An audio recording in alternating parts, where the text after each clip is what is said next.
ಅಮಲು ಪದಾರ್ಥ ಸೇವಿಸಿ ಬೈಕ್ಗೆ ಡಿಕ್ಕಿ ಹೊಡೆದ ಬಸ್ ಚಾಲಕ.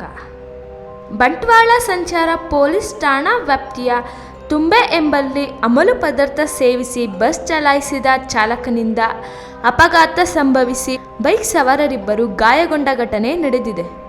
ಕೆಎಸ್ಆರ್ಟಿಸಿ ಬಸ್ ಚಾಲಕ ದಿಲೀಪ್ ನದಾಫ್ ಅಪಘಾತವೆಸಗಿದ ಆರೋಪಿ ಎಂದು ತಿಳಿದುಬಂದಿದೆ. ಗಾಯಗೊಂಡ ಬೈಕ್ ಸವಾರರು ಮುಹಮ್ಮದ್ ಸುನೈಫ್, ಮುಹಮ್ಮದ್ ನಿಜಾಮುದ್ದೀನ್ ಎಂದು ತಿಳಿದುಬಂದಿದೆ. ಮಂಗಳೂರು ಕಡೆಯಿಂದ ಬಿಸಿ ರೋಡ್ ಕಡೆಗೆ ಬೈಕ್ ಸವಾರರಿಬ್ಬರು ಅಜಾಗರೂಕತೆಯಿಂದ ಬಸ್ ಚಲಾಯಿಸಿದ ಚಾಲಕ ದಿಲೀಪ್ ನದಾಫ್ ಅವರು ತುಂಬೆಯಲ್ಲಿ ಹಿಂಬದಿಯಿಂದ ದ್ವಿಚಕ್ರ ವಾಹನಕ್ಕೆ ಡಿಕ್ಕಿ ಹೊಡೆದಿದ್ದಾರೆ ಎಂದು ತಿಳಿದುಬಂದಿದೆ.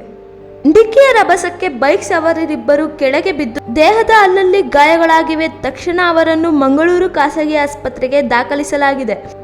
ಬಸ್ ಚಾಲಕನ ವರ್ತನೆ ಬಗ್ಗೆ ಸಂಶಯಗೊಂಡ ಸಂಚಾರ ಪೊಲೀಸರು ಇಲಾಖೆಯ ನಿರ್ದೇಶನದಂತೆ ಪರೀಕ್ಷೆ ನಡೆಸಿದಾಗ ಆತ ವಿಪರೀತ ಅಮಲು ಪದಾರ್ಥ ಸೇವನೆ ಮಾಡಿರುವುದು ದೃಢಪಟ್ಟಿದೆ ಎಂದು ತಿಳಿದುಬಂದಿದೆ.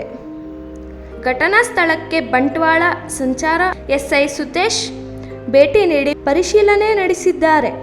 ಈ ಕುರಿತು ಬಂಟ್ವಾಳ ಸಂಚಾರ ಠಾಣೆಯಲ್ಲಿ ಪ್ರಕರಣ ದಾಖಲಾಗಿದೆ.